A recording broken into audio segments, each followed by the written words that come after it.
खेड नगर परिषदच्या सार्वत्रिक निवडणुकीच्या अनुषंगाने आपणा सर्वांना मार्गदर्शन करण्याकरिता इथे उपस्थित रत्नागिरी जिल्ह्याचे पालकमंत्री, महाराष्ट्र राज्याचे उद्योगमंत्री सन्माननीय उदयजी सामंत साहेब, सन्माननीय वैभवजी खेडेकर, शशीभाऊ, माझी पत्नी श्रेया, संजयजी असेल, अण्णा, भाजपचे शहप्रमुख अनिकेत असेल, सचिन झाडवे, अरविंद चव्हाण, शिवसेनेचे शहप्रमुख कुंदनजी आणि ज्यांच्याकरिता आपण सर्व इथे एकत्रित आलेलो आहोत त्या युतीच्या शिवसेना भाजप युतीच्या नगराध्यक्षपदाचे उमेदवार माजीताई मुटाला, शिवसेना आणि भाजपचे सर्व उपस्थित सर्व कार्यकर्ते, सर्व उमेदवार, खरं तर उद्याजी 20 मिनिटापूर्वी इथे एक 8-10 जण जमली होती. फक्त एक सगळ्यांना उमेदवारांना कॉल केले की वेळेवर कल्पना देऊन ठेवली होती. आपला कार्यक्रम जरा दौरा उशिराने झाला असल्यामुळे कल्पना दिली होती की फोन केल्यानंतर सगळ्यांनी इथे लगेच जमायचं आहे आणि फक्त एका फोन कॉलवरती आपले शिवसेना आणि भाजपचे उमेदवार आणि प्रमुख कार्यकर्ते सध्या इथे फक्त जमलेले आहेत. जर का मेळावा घ्यायचं ठरवलं असतं, 2 दिवसाचा अवधी दिला असता, तर मैदानातच इथे मेळावा घ्यावा लागतो. इथे काही बंद बंदीचा हॉलमध्ये मेळावा घेऊन चालत नाही. आणि म्हणून उपस्थित आपण सर्व शिवसेना आणि भाजपचे कार्यकर्ते पहिल्या दिवसापासूनच खेडमध्ये युती होणार की नाही होणार या बाबतीतली चर्चा अगदी महाराष्ट्राच्या स्तरावरती होत होती. आणि आजच्या या बैठकीच्या निमित्ताने मी पुन्हा एकदा नक्कीच उदयजी आपले मनापासून मी आभार मानेन.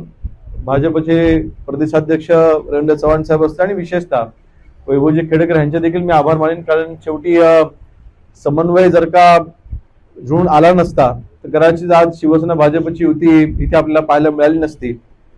आणि संपूर्ण जिल्ह्यामध्ये आपण सगळ्याच नगर परिषदा, नगरपंचायती आपण ह्या शिवसेना भाजप युतीच्या अंतर्गत आपण लढवतोय.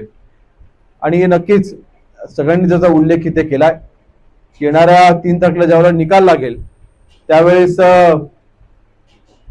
संबंध जिल्ह्यामध्ये मला वाटतं आताच बैठक आपली चर्चा चालू होती की संपूर्ण जिल्ह्यामध्ये जेवढ्या निवडणुका जाहीर झालेल्या आहेत त्या सगळ्याच ठिकाणी 100% निकाल लागेल अशी परिस्थिती आहे. आणि त्यासोबतच आपल्या खेडमध्ये देखील रामदास भाई इथे लोकप्रतिनिधित्व करत असताना, आमदार असताना, मंत्री असताना, विरोधी पक्षनेते असताना, विशेषतः रामदास भाईंच्या सुरुवातीच्या काळामध्ये जे काही इथे यश इथे शिवसेनेला प्राप्त व्हायचं, किंबहुना संबंध महाराष्ट्रामध्ये नगर परिषद पहिली शिवसेनेची नगर परिषद कुठे निवडून आली असेल तर खेडची नगर परिषद निवडून आली होती. हा रेकॉर्ड आणि हा अभिमान खेडमधल्या सर्वच कार्यकर्त्यांना आहे. आणि नक्कीच एक चांगली बाब घडली या युतीच्या निमित्ताने. आणि खरं तर संजयजी इथे आज उपस्थित राहू शकले नाही, संजयजी कदम आज उपस्थित राहू शकले नाहीत. त्यांच्या घरी देखील लग्न आहे त्यांच्या सुपुत्रांचं, त्याच्या तयारीमध्ये देखील ते आहेत. परंतु आज आम्ही सगळे प्रमुख विरोधक मतदारसंघामध्ये एकत्र आलेले असल्यामुळे राजकीय फक्त विरोध संपला नाही तर मी त्या परवाच्या दिवशी देखील याचा उल्लेख मी केला की हा विरोधक, आम्ही सगळे विरोधक, राजकीय आम्ही विरोधक एकत्र आलेले असल्यामुळे आता मात्र विकासाला 4 पटीनेही गती मिळणार आहे. 4 पटीने गती मिळणार आहे. आणि म्हणून मला वाटतं आपण 10 वाजताची वेळ देखील आहे प्रचाराची, मी अधिक वेळ घेत नाही. परंतु आज खेड शहराच्या विकासाकरिता ही युती होणं ही अत्यंत आवश्यक होतं. आज मी असेल, वैभवजी असतील किंवा संजयजी असतील, आम्ही सगळे एकत्र मिळून नक्कीच आपल्या खेडच्या फक्त ह्या निवडणुकीपुरता मी शब्द देणार नाही, आपल्या सहकार्यानेच उद्याजी आपण पालकमंत्री म्हणून आपल्या सहकार्याने देखील, आणि एकनाथ शिंदे साहेब आपले आज नगर विकास मंत्री आहेत, आज आपले उपमुख्यमंत्री आहेत.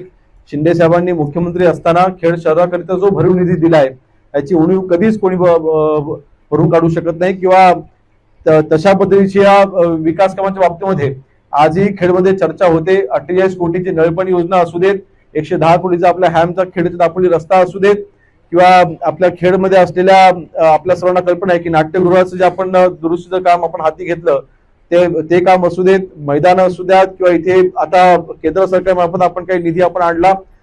आपण इथे जे खेडमध्ये असलेलं जे रुग्णालय आहे त्याचं नूतनीकरण आपण करतोय, त्याचं काम असू अशी अनेक कामं, जनहिताचे काम आपण इथे हाती घेतले आणि जनतेचा प्रतिसाद, जसं वैभवजीने सांगितलं की एक हाती सत्ता आणि एकतर्फी वातावरण प्रचारामध्ये आम्हाला जाणवतंय. आणि म्हणून आपल्या मार्गदर्शनाखाली रत्नागिरी जिल्ह्याचे पालकमंत्री म्हणून नक्कीच आपण रत्नागिरी जिल्ह्यामधल्या सगळ्या नगर परिषदा निवडून आणू हा आमचा विश्वास दर्शवतो आणि अधिक वेळ लागत आहे इथेच थांबतो.